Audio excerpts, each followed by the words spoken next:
Merci beaucoup. Combien vous appréciez ce fameux pasteur et son épouse ici et tout le leadership ici. Vous les aimez?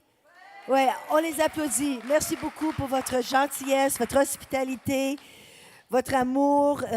La Suisse, c'est formidable. J'ai des amis de Las Vegas qui sont venus avec moi. Il y a Robin Garcia.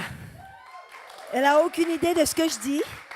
Elle ne connaît pas elle ne parle pas le français. Elle comprend le mot framboise. C'est pas framboise. Elle dit comme ça. Non, je l'aime de tout mon cœur. Ça, c'est ma meilleure amie depuis, je crois, presque 30 ans. Et ça fait vraiment, c'est tous ces 30 ans-là qu'on est vraiment comme des sœurs, comme des meilleures amies. Et aussi, on voyage ensemble et tout ça. C'est merveilleux. Elle est vraiment un bon partenaire dans le ministère.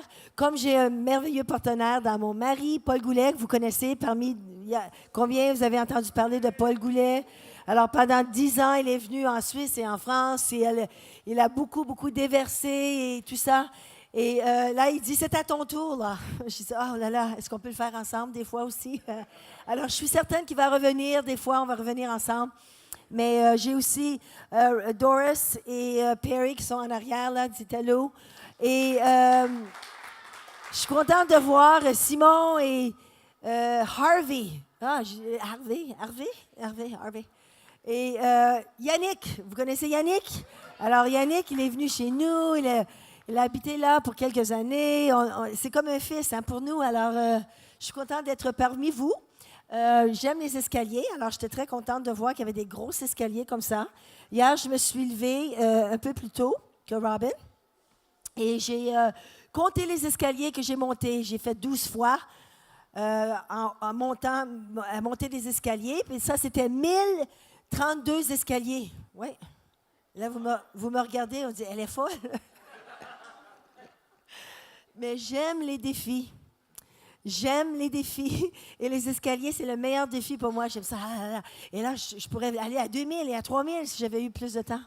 Mais j'essaie de me garder en forme parce que le Seigneur m'a dit, écoute, si tu veux plus d'onction, si tu veux si tu veux vivre longtemps et être en bonne santé et vraiment être efficace avec l'onction, avec mes révélations, mes plans pour toi, il faut que tu sois en forme physiquement, émotionnellement, comme de raison spirituellement et relationnellement. Ça, c'est un grand mot, ça. Alors, c'est important qu'on soit fort physiquement aussi parce que de porter l'onction, de faire le travail de Dieu, où que ce soit que vous êtes. Ah, c'est le fun d'être dans une discothèque comme ça, là. Wow, ça, c'est incroyable, ça. La dernière fois, je crois que vous étiez une station de train. Oui, c'est ça? C'est comme ça qu'on dit ça en français, là. J'ai dit, vous êtes original, vous. Est-ce qu'on prend des photos? Robin, are you taking pictures? Because it's pretty amazing. Alors, j'ai aussi Pasteur Greg et Katia, qui sont nos bons amis. Et vous savez, est-ce que vous avez besoin de partager quelque chose ce soir? Non, pas du tout. OK. Alors, ce soir, ce que je veux faire, je veux parler de Moïse. Et là, j'avais décidé de faire ça, mais pas plutôt. Plutôt, je veux parler de Jésus dans Moïse. Parce que nous, notre but, en tant que famille de Dieu, tout ce qu'on veut, c'est d'amener Jésus là où on va. C'est ça, c'est Jésus, c'est tout à propos de Jésus. Dis, c'est à propos de Jésus. C'est pas à propos de moi. Si c'était à propos de moi, il n'y aurait pas personne, si c'était à propos de nous, il n'y aurait pas personne qui pourrait propager la bonne nouvelle de Jésus. Il n'y a personne qui pourrait parler de Jésus si c'était à propos de moi. Hein? Parce que nous, on se sent toujours inadéquats et tout ça. Mais Dieu veut utiliser ceux qui sont les plus inadéquats sur la terre pour propager sa bonne nouvelle, son amour. Est-ce que je parle à la bonne audience? Bon, c'est ça. Alors, vous allez découvrir que être inadéquat, c'est la qualité supérieure qu'un chrétien doit avoir, parce que quand on est inadéquat, Dieu nous rend adéquats. Parce qu'il vit en nous. Alors, là, moi, ça fait 25 ans que je suis, presque 26 ans que nous sommes à Las Vegas. Et ce que vous voyez devant vous, quoi que ce soit le jugement, quoi que ce soit l'opinion, elle a de l'air vieille, celle-là. Ah bon, quel âge a-t-elle? Elle a beaucoup de rides. Mais là, j'ai 11 petits-enfants. Alors, est-ce que ça peut vous... mais je pense que vous devriez applaudir plus fort que ça. Wouhou! J'aurais dû mettre une photo de ces enfants-là. Là, ils sont très beaux, hein? Mais tous les grands-parents pensent que leurs petits-enfants sont beaux. Alors, mais les miens sont vraiment beaux. Ils sont vraiment beaux. Alors, j'ai 3 enfants qui sont mariés. Gloire à Dieu, ils se sont mariés avant d'avoir des enfants. Il faut remercier le Seigneur quand les choses se font en ordre.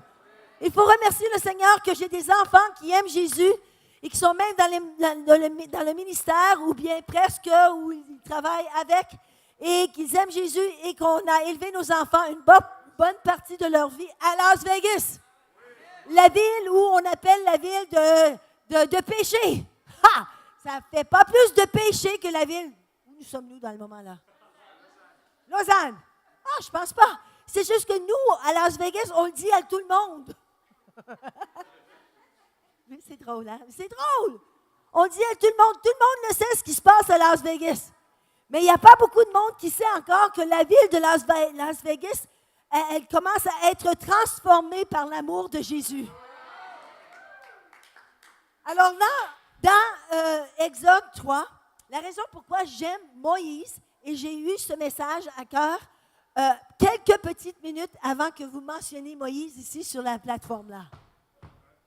Et je dis, Seigneur, qu'est-ce que je dois partager aujourd'hui? J'ai bien des choses que je peux partager, mais moi, je ne sais pas toujours quoi partager. Souvent, ça va changer en montant les escaliers ou quelque chose comme ça sur l'estrade. Alors, il faut toujours être flexible, hein? Et là, Moïse, c'est celui dont je peux vraiment le comprendre. Combien d'entre vous comprenez Moïse? Ah, OK. Si Dieu a utilisé Moïse, il peut utiliser n'importe qui. Hey, si Dieu utilise un âne, qu'est-ce que vous pensez? Est-ce que vous pensez qu'il peut vous utiliser aussi? Nous utiliser? Absolument. Alors là, Moïse faisait paître le troupeau de Jéthro, son beau-père. Il mena le troupeau derrière le désert et il est venu à la montagne de Dieu. Dites avec moi, la montagne de Dieu à Horeb. Et l'ange de l'Éternel lui apparut dans une flamme de feu au milieu d'un buisson. Moïse regarda et voici, le buisson était tout en feu, mais le buisson ne se consumait point. Alors Moïse dit, je vais me tourner pour voir quelle est cette grande vision et pourquoi le buisson ne se consume point. L'Éternel vit qu'il se détournait pour voir et Dieu l'appela du milieu du buisson et dit, Moïse, Moïse. Moi, j'aimerais tellement ça que ça m'arrive, ça. Pas vous? Des fois, on veut que Dieu nous envoie un télégramme pour nous dire quoi faire, où aller, si on doit dire oui à ça, ou aller à ce collège, cette école, cette entreprise, quoi que ce soit. Pourquoi tu ne nous envoies pas un télégramme? Parce que je crois bien que je ne pense pas qu'on croirait que ça vient de Dieu, premièrement. Deuxièmement, on ne voudrait pas toujours le faire. Ça se peut qu'on ne fasse même pas ce qu'ils nous disent et là, on va vraiment être dans le trouble. Parce qu'on ne peut pas dire, je pense que je me suis trompé. OK? Alors, ici, et Dieu ne veut pas qu'on soit des robots. Dieu ne veut pas juste être un dictateur et dire, fais ci, fais ça, fais ci. Dieu veut une relation d'amitié avec nous. Oh, come on! Dieu, le Seigneur Jésus veut une relation d'amitié avec nous. Alors, comme il faisait avec Moïse, alors Dieu, l'Éternel, s'est détourné. Moïse, Moïse, il lui répondit, me voici. Est-ce que vous dites, me voici à Jésus? Me voici. Dieu dit, n'approche pas d'ici. Garde ta distance, mon petit gars. Ôte tes souliers. C'est une bonne idée, ça. Car le lieu sur lequel tu te tiens est une terre sainte. Alors,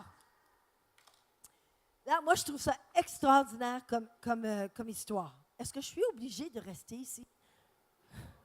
Sur la plateforme? Oui, je suis obligée. OK. Alors, je vais rester ici, mais je sens que Ça c'est un pantalon en dessous. Alors, vous n'avez pas à vous inquiéter. J'aurais pas dû porter une robe ou rien de ça, là, comme une robe. Mais pas à s'inquiéter. Mais moi, je bouge beaucoup, alors j'espère que ça ne vous dérange pas. Hein? C'est bien? OK. Alors, voici ce qu'on doit, on sait de Moïse. C'est un meurtrier. Est-ce que vous saviez ça? Est-ce qu'il y a quelqu'un qui a tué quelqu'un ici? Vous êtes qualifié pour le ministère. Vous êtes qualifié pour dire oui à Dieu, à Jésus, pour quoi que ce soit qu'il vous demande de faire. Parce que Dieu, il voit, il cherche dans le désert, et là, il voit quelqu'un qui peut aider à Israël qui est en Égypte. Parce qu'il a dit, je suis, là, il se présente, il dit qui il est. Il a dit, je suis le Père, le Dieu d'Abraham, d'Isaac et de Jacob. Et là, Moïse se cacha le visage, car il craignait de regarder Dieu. Bien, moi aussi, j'aurais peur de regarder Dieu si j'avais tué quelqu'un. Je sais qu'il y a la révérence de Dieu et tout ça, et la présence de Dieu, et on ne peut pas le regarder, mais je pense qu'il y avait un peu honte. Parce que ça faisait des années qu'il était dans le désert, il se cachait. Et là, c'était dans son quotidien que là, tout d'un coup, je ne sais pas combien de fois que l'arbuste a été consumé, a été dans un feu, là, comme ça. Je ne sais pas, parce que là, ça nous dit que quand il s'est détourné, quand il a regardé ce phénomène, hein? On vit dans le désert, nous, à Las Vegas. Si moi, je voyais un arbuste comme ça, là, et là, ça ne brûle pas. Ça, c'est incroyable, ça. Mais quand Dieu a vu qu'il s'est détourné, parce que probablement que les 20 jours avant, il ne s'est pas détourné. Je me demande, quand là, il a parlé. Je veux que vous preniez comme habitude, quand vous avez un phénomène de quelque sorte qui se passe dans votre vie, qui n'est pas ordinaire, de vous détourner afin de savoir ce que Dieu fait. Et ce que Dieu essaie de nous dire. Et ça, c'est le fun. On dirait que je suis comme Heidi Baker, là, juste maintenant. Je ne sais pas si vous la connaissez, mais là, Shabada, on a la présence de Dieu. Non, mais Heidi, c'est une de mes bonnes amies. J'aime Heidi, son cœur et tout ça, mais franchement, je vois pourquoi elle... Elle prêche sur ses genoux, c'est beaucoup mieux. Alors, là, il s'est détourné, et là, Dieu lui a parlé. Et là, il lui a dit, je suis le Dieu d'Abraham. Et là, oh là là, mais là, j'ai honte, j'ai des choses dans ma vie que je ne suis pas fière. Là. Combien d'entre vous, vous pouvez absolument vous identifier à Moïse? Alors là, oh là là, et là, il dit, écoute, j'ai des gens en Égypte là, qui ont besoin, qui crient et qui ont, plus spécifiquement, j'ai vu la souffrance de mon peuple qui est en Égypte et j'ai entendu les cris qui lui font pousser ses oppresseurs car je connais leur douleur. Je suis descendu pour le délivrer de la main des Égyptiens et pour le faire monter de ce pays dans un bon et vaste pays. Là, je vais les amener dans dans le pays où là, il y a le lait et le miel, où coule le lait et le miel.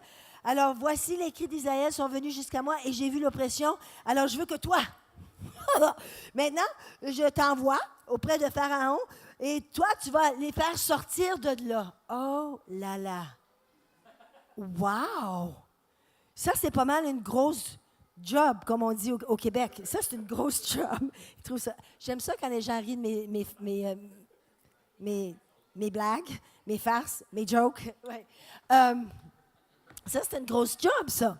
Alors là, il a choisi la personne qui est la plus insécure, qui n'aime pas ce qu'il a fait dans le passé, qu'il vit probablement dans la peur et dans la crainte. Et il est dans son quotidien. Et que là, et parce qu'il se détourne comme ça, Dieu lui parle et lui dit, je suis telle personne, je suis ton Dieu, je suis ton Père, je suis le Dieu de ton Père, ton grand-père, ton arrière-grand-père, et je veux t'envoyer à Pharaon. Moi, je veux que vous sachiez quelque chose. Ça, c'est le verset où j'ai un petit problème de, comment vous appelez ça, là, une grosse, sur l'orteil, là, je m'excuse, hein? C'est pour ça que j'ai les pieds, j'ai enlevé mes souliers. Est-ce que ça vous dérange? Ça fait plusieurs fois que je prêche, alors là, j'enlève mes souliers ce soir. Je suis le plus confortable avec vous. C'est bien? Alors, quand je suis allée à Las Vegas, c'est le verset, c'est la première parole que Dieu m'a donnée. Et je vais vous dire pourquoi. Plusieurs mois avant de déménager à Las Vegas, j'étais à Sacramento et une maman de 3 enfants et des 3 enfants extraordinaires qui avaient 2 ans, 3 ans, 7, 8 ans et 11, 12 ans. 2 filles et un garçon, Samuel, le plus jeune, Christine et Isabelle. Alors moi, j'étais une perfectionniste, j'étais quelqu'un qui, toutes les choses fallait qu'ils soient comme ça, surtout avec mes enfants. Il fallait qu'ils soient toujours bien habillés. Puis là, Samuel, le jour de Pâques, il avait les mêmes couleurs que sa sœur, que ses sœurs, dans le petit, tu sais, la petite boucle là, comme ça. Là, il dit, oh là là, maman, pourquoi tu m'habillais comme ça? Et je ne sais pas, mais c'était le perfectionniste et il y avait beaucoup de contrôle. Je ne sais pas s'il y a des mamans ou des papas comme ça, mais on veut contrôler les choses afin que les choses soient très, très bien, afin que notre réputation de parents soit en place. Come on! C'est à propos de notre réputation. Alors, je sais qu'il y a des enfants ici, qu'il y a des adultes, et ça, mais je vous dis, moi, la plupart du temps, j'étais dans la crainte d'échouer, la crainte d'être rejetée. Je ne savais pas qui j'étais. Je ne savais pas quel appel, à part d'être marié à Paul Goulet. C'est merveilleux.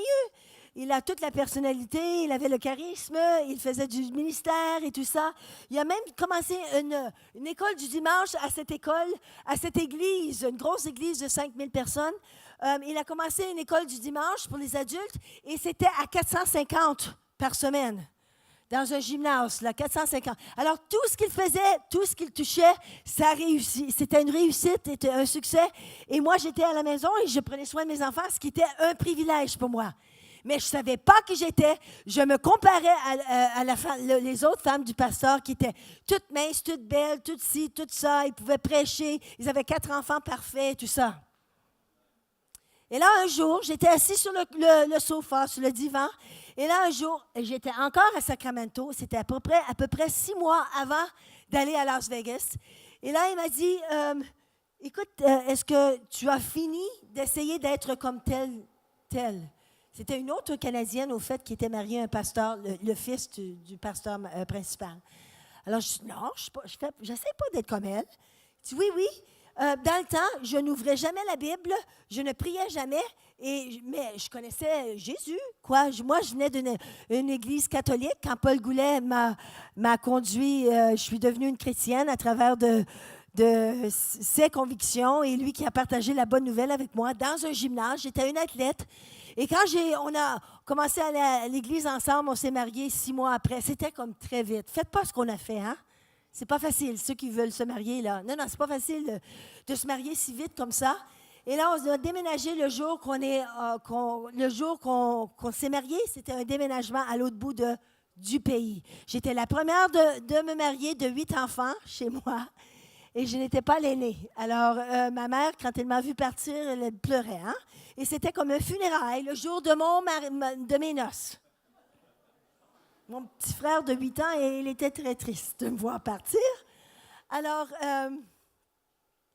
moi, j'ai marié Paul Goulet parce qu'il a dit, écoute, moi, je vais être un évangéliste, je vais aller partout dans le monde et je vais parler de Jésus. Je dis, oh, on était dans le gymnase, puis moi, je jouais au badminton, puis lui, en tout cas, là, je dis, wow, moi, je veux suivre partout où il va. Et là, moi, si on avait eu des, vous savez, les dessins animés, là, où il y a des, comme ça, là. Là, lui, moi, je pensais Paris, et la Suisse, et ci, et ça. Mais c'est pas ça. Pendant, excusez-moi, peut-être 20, 25 ans, premièrement, c'était dans la cafétéria d'une école biblique. C'est là qui était mon premier travail. Je suis tombée enceinte tout de suite. On était pauvres. Et moi, je n'étais pas habituée à ça. Là. Je dis, wow, c'est quoi ça, cette affaire-là? Moi, je pensais de m'en aller à Paris là, le jour après qu'on se marie. Hein? On va aller évangéliser la Tour Eiffel et tout ça. Vous ne comprenez pas comment les gens aiment la Tour Eiffel aux États-Unis. Je ne sais pas pourquoi. parce que ça scintille à toutes les heures. Je ne sais pas. Parce que j'ai entendu dire qu'ils voulaient la détruire après la foire mondiale. Est-ce que c'est vrai? Vous ne savez même pas l'histoire de la Tour Eiffel, hein? Oui, dites oui, oui, oui. Est-ce que je vous ennuie? OK. Alors là, ce jour-là, quand tout ça pour vous dire que j'étais une athlète et quand j'ai rencontré Paul Goulet, là, je l'ai marié tout de suite, j'ai tout lâché, tout. Je l'ai suivi et là, je me suis rendu compte qu'il n'y avait pas beaucoup d'athlètes dans les églises. Et que tout le monde aimait manger et bavasser. C'était pas comme une belle grosse famille là, qui tous on s'entend bien et tout ça. Non, non. Moi, je venais de catholique, personne ne se parle dans l'Église. Et on sortait, c'était comme ça. C'était une religion plutôt qu'une famille de Dieu qui se rencontre comme ça pour faire la louange et tout ça. En tous les cas, là, plusieurs années après, je suis sur le divan et Dieu me dit, ben oui, regarde, tu t'habilles comme elle. Tu as changé ton style à cause d'elle. Tu as des boucles d'oreilles tellement pesantes comme elle qu'au lieu d'avoir un trou, tu as une ligne. Et là, ça l'a saigné, là. Ça l'a saigné. Mais moi, j'avais la version la moins chère. Je ne sais pas s'il y a un magasin ici, là, que c'est pas cher, et là, il y a un magasin qui c'est très cher. Quel magasin est très cher? Gucci ou je ne sais pas trop quoi. Mais nous, on a Walmart. C'est quoi, vous? Moi, j'avais la version Walmart, OK? Et elle avait la version qui était 250 $ pour des boucles d'oreilles que jusqu'à aujourd'hui, je ne paye pas 250 $ pour des boucles d'oreilles. Alors, il a dit, tu as changé qui tu es pour essayer d'être comme elle. Et ce que moi, je veux faire en toi, c'est unique.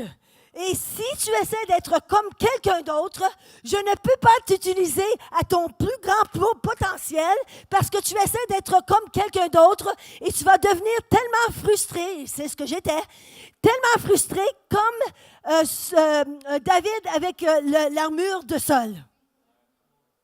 Alors, premièrement, Dieu m'a dit, arrête de te comparer à cette dame. Je dis, OK. Et là, il m'envoie un petit défi. 2-3 semaines plus tard, ou un mois plus tard, Paul Goulet va aux Philippines pour développer des programmes pour aider à des pasteurs et des leaders. Là, aux Philippines, il voit des gens qui vivent dans des boîtes dans la rue. Et là, il dit, Dieu, Seigneur, envoie-moi n'importe où. Je suis prêt à faire quoi que ce soit pour toi. Faut faire quelque chose. Et il dit, dans l'avion, en revenant à Sacramento, là où on était confortable, et mon seul problème, c'est de me comparer à quelqu'un d'autre, là, il arrive, il a dit, il ne m'a même pas dit, hein, mais il m'a dit plus tard que dans l'avion, Dieu lui a dit, je veux que tu prennes l'église à Las Vegas. Mais cette petite église avait 150 personnes très, très dysfonctionnelles, vous comprenez? Là, ils faisaient du gambling avec l'argent de leur ami et 180 000, ils ont perdu de l'ami ici. Là, ils couchent avec elle et là, c'est toi, et dans le spa, et dans le ci. Là, il dit, tu vas aller prendre cette église-là. Nous étions dans une église où tout le monde était parfait. C'est ce que moi, je pensais. C'est pour ça que je me comparais à tout le monde. Est-ce que vous êtes allé dans une église où tout le monde est parfait? Il n'y a rien de plus énervant que ça. Parce qu'on sait que ce n'est pas vrai. Ça, c'est une apparence de sainteté, une apparence d'être chrétien, mais de vraiment renier, de ne pas avoir la puissance qui vient avec. C'est la religion. Alors, non, c'est pas parce que cette église était une église extraordinaire, c'est que moi, j'étais perdue, insécure, je ne savais pas qui j'étais. Et là, Dieu nous dit, écoute, là, Paul me dit, le pasteur qui était pasteur de cette église. Alors, Paul, il n'a pas dit rien, il a dit, voyons, Seigneur, je ne peux pas aller dire au pasteur, débarque, c'est mon tour. Le pasteur l'appelle. Il ne savait pas que Paul avait reçu ce message du Saint-Esprit dans l'avion. Mais le pasteur de Las Vegas, Robert Douglas, l'appelle pour lui dire, Paul, je quitte l'Église et j'ai vu ton visage dans une vision comme celui qui est supposé de prendre cette école, cette Église. » Là, Paul me dit ça, mais il ne me dit pas qu'il a eu cette information de l'Esprit Saint dans l'avion. Il ne m'a pas expliqué ça, là. Et là, j'ai dit, quoi? Je vais m'en aller à Las Vegas, puis toi, tu vas être un pasteur principal? Non, c'est pas possible. Paul, tu n'es pas un pasteur. Là, j'ai toutes les raisons pour lesquelles Paul Goulet ne devrait pas être pasteur. Pourquoi? Parce que moi, je ne veux pas être une femme de pasteur. Parce que moi, j'en étais une, là, mais là, la pasteur principale, on dirait qu'il se met tous les yeux sur la femme du pasteur. Est-ce que vous fichez de la femme du plombeur, la femme du médecin, la femme du dentiste, mais on ne se fiche pas de la femme du pasteur? C'est vrai, hein? Mais peut-être que c'est moins pire maintenant. Dans le temps, elle portait des robes en polyester, elle était assise des fois en arrière enragée, ou elle était au piano, ou elle était avec les enfants, ou elle était misérable, ou... Ça ne m'attirait pas du tout, vous comprenez? Parce que moi, j'étais un athlète, hein? Il n'y en avait pas beaucoup de ça. Je ne veux pas insulter personne, mais il n'y en avait pas beaucoup de ça. Je ne pouvais pas avoir...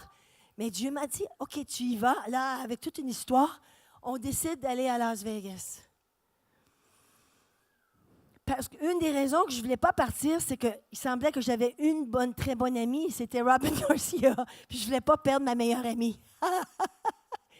Quand on est insécure, quand on ne sait pas qui on est, on ne se fait pas d'amis.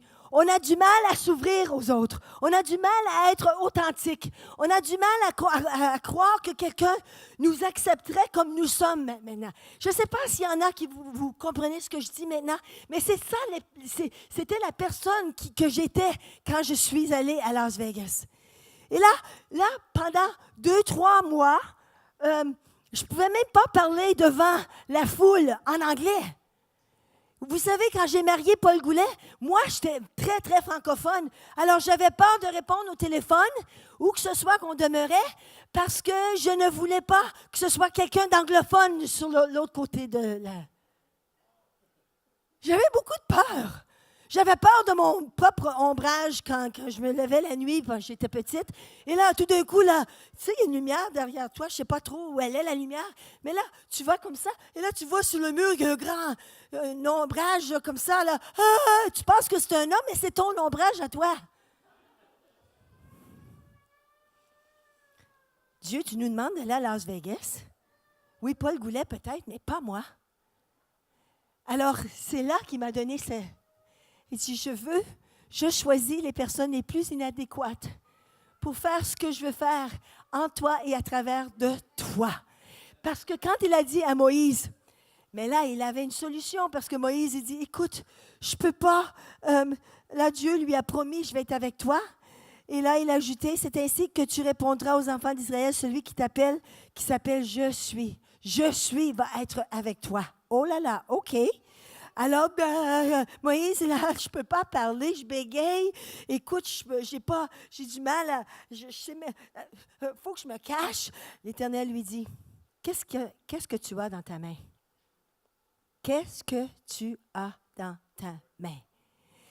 Élisée a demandé la même question, mais dans ta maison, à la dame qui allait perdre ses 2 enfants à cause de toutes sortes de choses qui se passaient là. Et là, il a dit, qu'est-ce que tu as dans ta maison? Et là, elle a dit, juste un petit peu d'huile. C'est suffisant pour voir un miracle prendre place dans votre vie. Qu'est-ce que tu as dans ta main? Qu'est-ce que Dieu t'a donné? Ça, moi, là, j'ai dit, bien là, Seigneur, moi, j'ai beaucoup de honte parce que j'avais un problème de colère. Et là, le perfectionnisme et tout ça. Et je n'ai pas abusé mes enfants physiquement et pas vraiment émotionnellement, mais j'étais trop fâchée quand mes enfants se grandissaient, trop impatiente. Il fallait que les choses soient trop... C'est pas sain, ça. C'est surtout ma fille Isabelle qui a subi ça beaucoup plus parce que Samuel, il s'en rend pas compte, puis il s'en rappelle pas de ça. Mais mais j'avais des regrets comme ça, là. Et là, moi, ce que j'avais dans ma main, qu'est-ce que vous avez dans votre main? Est-ce que vous avez, là où vous travaillez, c'est ce que vous avez dans votre main? Là, c'est quoi que ce soit, tous les dons, toutes les forces que vous avez, toutes les expériences que vous avez, les gens que vous avez dans votre vie, les enfants, vous avez peut-être une couche dans votre main parce que vous élevez des enfants et là, vous avez 3 bébés dans les couches. Je ne sais pas, qu'est-ce que vous avez dans votre main que Dieu, tout ce qu'on a peine de faire, c'est, OK Seigneur, j'ai ça dans mes mains, comment tu peux toucher ma vie et utiliser ma vie pour donner de la vie. Alors il dit à Moïse, toi, tout ce que tu as à faire, c'est de la tendre, de tendre ta main. Et le mot main, c'est aussi le mot puissance. Moi, je dis, aussitôt que vous prenez la décision de prendre ce que vous avez, ce que vous êtes, être contente de ce que nous avons, de ce que nous sommes, et là, on étend cela à Dieu, et là, il fait quelque chose d'extraordinaire, hors de l'ordinaire, avec rien ou avec des choses qu'on même on a honte. Moi, j'avais un problème de colère, alors j'ai mis ça comme ça. Wouh! J'ai dit, Seigneur, toi, tu vas utiliser ça, parce que c'était quelque chose de générationnel pour moi. Il y avait beaucoup de frustration dans ma famille. Mais là, je comprends pourquoi, parce que j'ai découvert toutes sortes de choses dans les dernières années, mais quand même, c'est quelque chose qui m'a été modelé. Comment on envisage certaines situations. Alors, là, moi, ma mère, elle avait beaucoup de peur et de crainte et tout ça. Alors, elle m'a dit, donne-moi cela. Je dis, OK, je vais te donner cela. Qu'est-ce que vous voulez? Qu'est-ce que vous avez dans votre main? Tout ce qu'on a à peine de faire ce soir, ce qu'on va faire, et on va tendre la main. On va tendre la main, comme Dieu a dit à Moïse, avec ce que l'on a. Et Dieu va faire des choses extraordinaires, hors de l'ordinaire, avec des choses qui nous sont à cœur, mais des choses même des choses honteuses. Il tourne les choses honteuses. Il tourne les choses dont on n'aime pas, ou qu'on a honte, ou qu'on n'aime pas, ou qu'on a peur, des craintes et tout ça. Et des expériences qu'on a faites, ou des choses qu'on a dit, ou quoi que ce soit, des regrets. Il prend tout. Il peut renverser ça. Il peut changer ça. Transfiguration, c'est ce que ça veut dire être transfiguré. C'est quand il y a un changement intérieur qui est manifesté extérieurement. Voilà. Dieu, le Seigneur, l'Esprit Saint, le Fils, le Père, le Fils et l'Esprit, il utilise nos faiblesses, nos regrets, notre honte, n'importe quoi qu'on n'aime pas dans notre vie, notre dépression, plus que quoi que ce soit, plus que nos forces, plus que les dons qu'il nous a donnés. Tout ce qu'il veut, c'est quelqu'un de disponible. Il prend ma vie, prends ce que j'ai dans la main. Vous avez vu ce qui est arrivé avec la femme il a dit, si tu as un petit peu d'huile, quoi que ce soit que tu étends la main, que tu donnes, là, il y a une onction là-dessus. Et ça se multiplie. Ça se répand. Ça attire la gloire de Dieu dans notre vie. Je vais vous donner un exemple. Est-ce que je peux vous donner un exemple? À quel âge je suis supposée d'avoir fini, moi? Vous ne m'avez pas donné de temps. Ça, ce n'est pas une bonne idée pour moi, ça. J'ai presque fini, là, OK? Oui, j'ai le temps. Maintenant, j'aime pas ça, cette réponse. Parce que c'est très, très général et c'est pas précis, hein? OK, c'est bon. Alors, vous voulez venir? Est-ce qu'on va demander à la louange de venir? OK, parfait. Et si vous pouvez venir maintenant, ça va m'aider. Alors, 2 choses. Une des premières choses qu'il m'a demandé de faire, après cette expérience que j'ai eue avec l'Esprit Saint, parce qu'une fois rendu à Las Vegas, là, j'ai commencé à lire la Bible, là, j'ai commencé à prier, là, j'ai commencé à complètement m'attacher et à dire oui à Jésus, parce que vous voyez, quand moi, j'étais à l'Église catholique, on ne nous encourage pas du tout d'étudier la Bible. C'est le prêtre qui prêche pour nous et qui nous dit ce que Dieu dit. Mais là, j'ai découvert que je pouvais le faire moi-même. Que même si je n'avais pas de degré comme Paul Goulet, une maîtrise et tout ça, j'avais rien, j'ai fini mon secondaire, mais c'est tout. Hein? Alors là, j'ai commencé, moi, à étudier et à développer ma relation avec le Seigneur beaucoup plus intime. OK? Alors, une nuit, je me réveille et là, il me dit, Psaume 15, 1, il a dit, ce que je veux faire en toi, et à travers de toi, c'est précieux et c'est très unique. Mais j'ai vraiment besoin que tu changes l'atmosphère dans la maison. Et là, il m'a donné 15 Proverbes 15, 1. Et ça a changé ma vie. Juste là. Une réponse douce calme la fureur, mais une parole dure excite la colère. Et là, il m'a dit, il faut que tu changes l'atmosphère, il faut que tu arrêtes d'être impatiente, de toujours, à tous les jours, de trouver quelque chose dont tu n'es pas heureuse. Paul me disait, écoute, y a-t-il une journée que tu n'es pas fâchée? J'ai hâte de voir cette journée. C'est quelle journée? Le lundi, le mardi? C'est quoi? Le mercredi, le jeudi et ça? Alors, il y avait de la pression, hein? Parce que c'est comme ça que je ne veux pas blâmer ma mère ou mon père ou quoi que ce soit, parce qu'à un moment donné, il faut prendre responsabilité pour nos actions. Il faut arrêter, même si on est adolescent, il faut arrêter de blâmer nos parents pour nos actions ou pour nos dépressions ou pour quoi que ce soit. Alors, moi, je savais que dans ma famille, il y avait ça, et c'était ma mère, hein? Et que là, il m'a dit, je veux que tu... Là, j'ai dit, Seigneur, pardonne-moi et donne-moi les outils. J'ai besoin de contrôler ma colère et non pas laisser la colère me contrôler, qui apporte beaucoup de crainte d'échouer et tout ça. Et ça, c'est notre égocentrisme, hein? C'est notre réputation qui est en jeu là. Et là, j'ai découvert que c'est vraiment dans l'orgueil.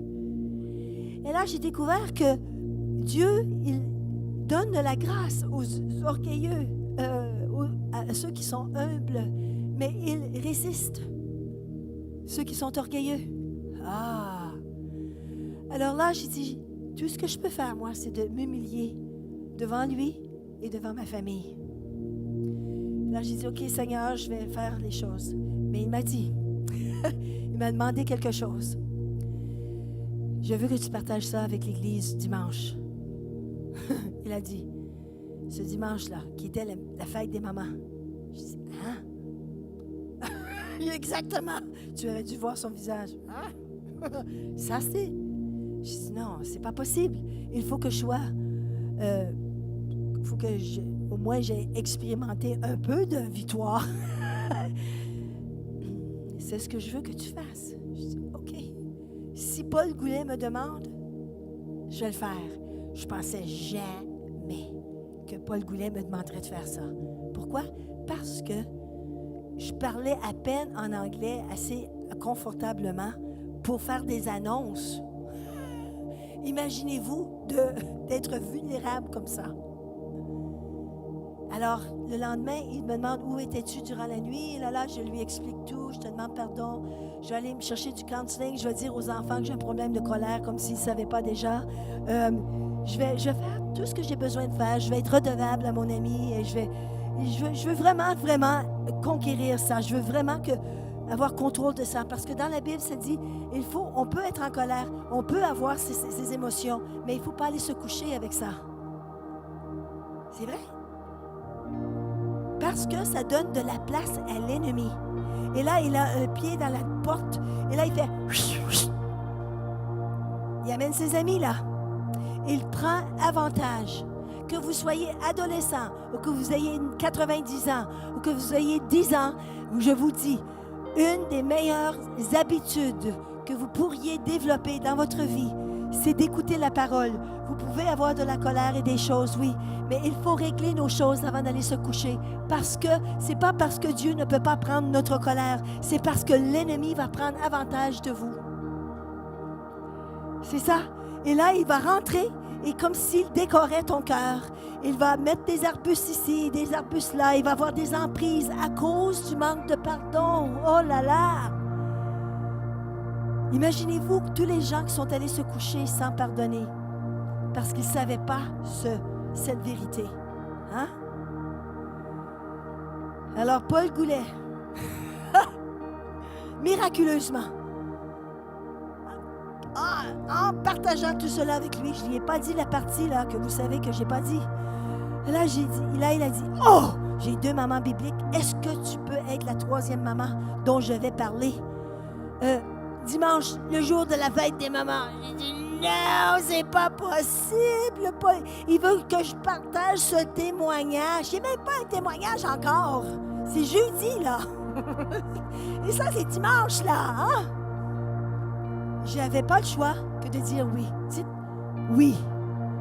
Est-ce qu'on va dire oui d'une façon, un vrai oui à Jésus encore aujourd'hui? Oui. Comme Ruth s'est attachée à Naomi, elle a dit oui, je veux faire ça, je veux aller avec toi, ça va changer sa vie. C'est ce qu'on doit faire avec Jésus. On doit s'accrocher à lui. Si je te dis oui, même si c'est difficile. Mais la meilleure des choses, c'est quand on dit oui, même avant qu'on dise oui, parce que Dieu sait qu'on va dire oui. Il nous fait confiance avec le cheminement dans lequel on est. Il était avec nous. Il a promis à Moïse, étends ta main, ce que tu as dans ta main, qui tu es, je vais l'utiliser pour ma gloire. Je vais l'utiliser pour délivrer les autres. Wow! Je vais l'utiliser pour impacter l'Église, la ville de Las Vegas. Je vais l'utiliser pour impacter le gouvernement. Je vais l'utiliser pour impacter les entreprises, les familles dans lesquelles vous êtes. Dieu va utiliser toute notre personne, nos faiblesses, tout. Si on choisit de lui dire oui. Alors là, on m'a demandé de partager ça à le banquet de Marie-Fille juste avant ce dimanche que j'allais partager. Et là, mes filles étaient là, et là, j'ai dit, j'ai raconté l'histoire, j'ai demandé à mes 2 filles qui avaient 8 ans et 11 ans de me pardonner.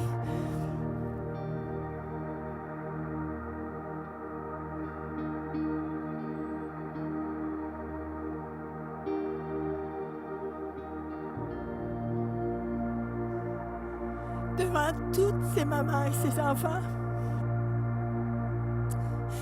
Et là, il y avait un concours de jeunes, dans un des ministères à l'église, les jeunes filles avaient écrit pourquoi leur maman était la meilleure maman.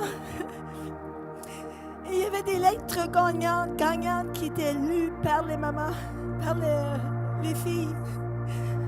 Et ma fille avait écrit une lettre. Je sais pas, des fois je pleure plus que d'autres fois. Mais aujourd'hui, je pleure quand je raconte cette histoire. Parce qu'il y a une onction sur le témoignage de Jésus. Quoi que ce soit, le témoignage, il y a une onction. Ça fait quelque chose dans la vie de quelqu'un.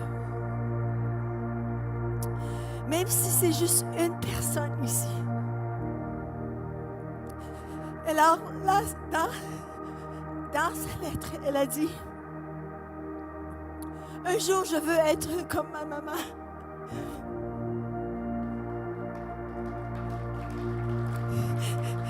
Et moi, je voulais pas ça. Je dis, non. Je dis, Seigneur, je veux pas qu'elle soit comme moi. C'est un vrai désastre.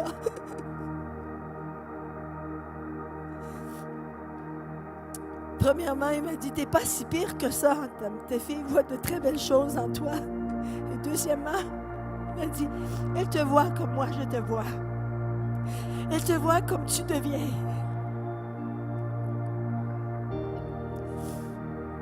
Le lendemain, je l'ai fait à l'église. Et là, il y a des grands-parents et surtout des grands-pères qui m'ont écrit. Ils m'ont remercié pour avoir été transparente, pour avoir partagé mon cœur. Et avoir été authentique et de leur donner de l'espoir que même adultes, ils peuvent demander pardon à leurs enfants pour les erreurs qu'ils ont faites.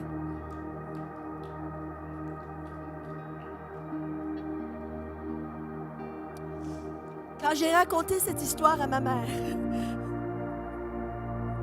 et j'ai raconté l'histoire de la colère et tout ça, je n'ai jamais blâmé mes parents parce que ce n'était pas leur faute.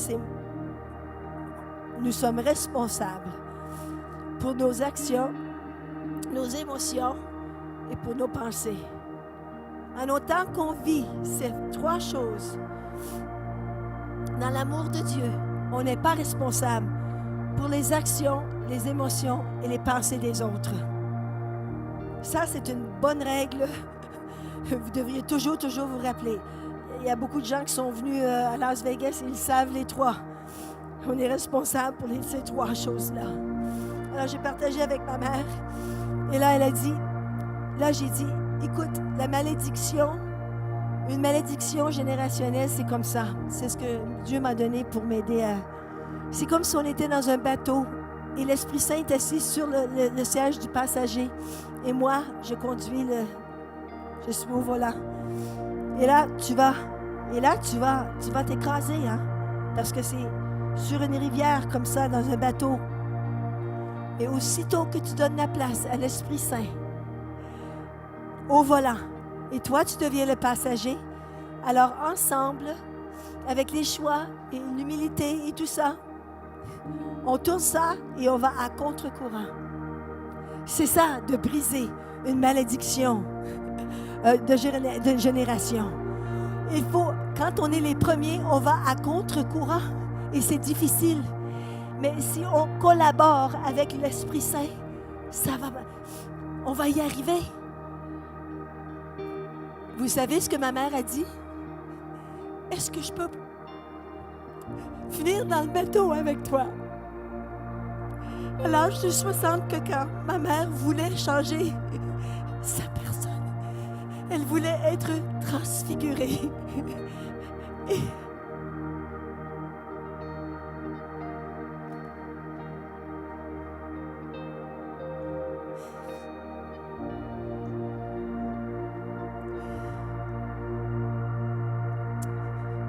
il faut que je vous raconte 2 minutes. Est-ce que vous avez 2 petites minutes?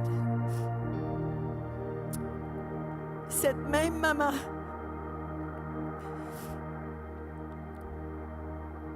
mon frère s'est enlevé la vie le 5 juillet, qui vient tout juste de passer. On allait célébrer le 60e anniversaire de mes parents et il y a 68 personnes dans le temps, sous mes parents, enfants, arrière-enfants, petits-enfants, arrière-petits-enfants. On s'est tous rassemblés. Ça n'a pas bien fini. Mon frère s'est enlevé la vie. Le petit frère qui avait juste 8 ans quand je suis partie. Et ma mère l'a trouvé dans le bain à 81 ans. Alors, il y a 2 semaines,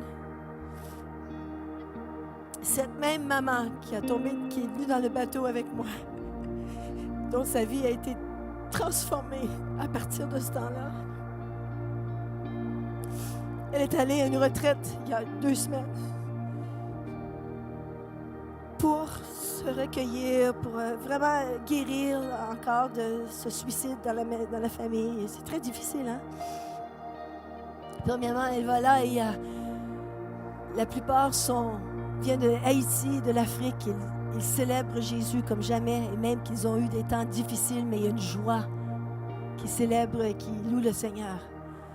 Alors là, par la fin du week-end, elle le faisait aussi. Ma mère, elle est comme moi, excepté qu'elle est plus vieille. Elle a 82 et moi, j'en ai 57. Elle est comme moi, là. Beaucoup d'énergie et tout ça. Et là, elle est allée voir elle a eu une entrevue avec le prêtre. Lui a raconté l'histoire de mon frère. Le prêtre, il a commencé à pleurer comme ça. Il a mis son visage dans ses mains et il pleurait avec ma mère. Hein? Beaucoup de compassion. Elle n'a jamais autant pleuré qu'elle a dit. Et c'était bon pour elle. Il a dit, est-ce que tu as d'autres enfants? Elle dit, là, ça, c'est pas ça qui manque. Il y en a 70 là, au mois de septembre. Là, il y en a un autre qui s'en vient, 71. C'est pas ça qui manque. C'est que il faut que je continue à vouloir vivre. Comment je fais ça? Il finit la session. Et là, il prêche dans la dernière session. Et là, il prêche à propos de la transfiguration. Et comment ça veut dire qu'il y a une transformation intérieure qui est manifestée extérieurement. Tout ton visage, toute ta personne change à cause de ce que Jésus fait en toi. Il a dit, il y en a parmi vous qui ont été défigurés et que Dieu veut transfigurer.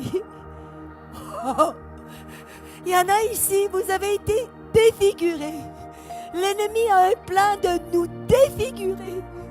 Mais Dieu a le plan d'utiliser tout ce qu'on est pour amener sa gloire et son amour. Alors, il demande à ma mère, durant la session, de venir s'asseoir sur une chaise comme ça, faisant face à l'audience. Ma mère, elle est timide un peu, alors il s'assoit là. Et là, il y en a 12 chaises qu'il a mis, faisant face à elle. Elle dit, combien d'entre vous, vous avez été défigurés, abandonnés, abusés, quoi que ce soit. Vous avez été défigurés par la vie, les choses difficiles. Vous avez vu des choses, des traumatismes. Alors venez vous asseoir sur ces chaises. Et un par un, ils venaient s'asseoir. Un des derniers, c'était un jeune homme qui voulait une grand-maman comme ma mère. Ils ont trouvé quelque chose en elle, puis ils ne savaient même pas pourquoi il l'a assis là. Mais ils voulaient, c'était comme une maman. Et parce que tu aimes le Seigneur, Jacqueline Taillefer, quelque chose de bon va sortir de ce suicide de ton fils. Parce que tu aimes le Seigneur, ça apporte de l'espoir aux autres. Il y a d'autres gens qui ont besoin de mère et de père et d'amour et tout ça. Est-ce qu'on peut se lever? Parce que vous aimez le Seigneur. Parce que vous êtes capable de dire, écoute, moi je prends ce que j'ai dans mes mains et je le donne à ce. Combien d'entre vous, vous voulez prendre votre personne, votre disponibilité, tout ce que vous êtes et dit, Seigneur, fais ce que tu veux avec moi. OK, allons-y, venez. Prenez un pas de côté, un pas en arrière, un pas. Et est-ce qu'il y en a ici qui veulent donner leur vie à Jésus? Est-ce qu'il y en a ici qui veulent s'enlever la vie, que c'est le temps de dire, je choisis la vie et ça c'est Jésus. Venez, prenez un pas. Prenez le temps de le faire. Si vous ne voulez pas le faire, c'est bien, c'est correct. Levez le pas comme ça. Qu'est-ce que vous voulez? Qu'est-ce que vous avez dans votre main? Dans votre main. Est-ce que vous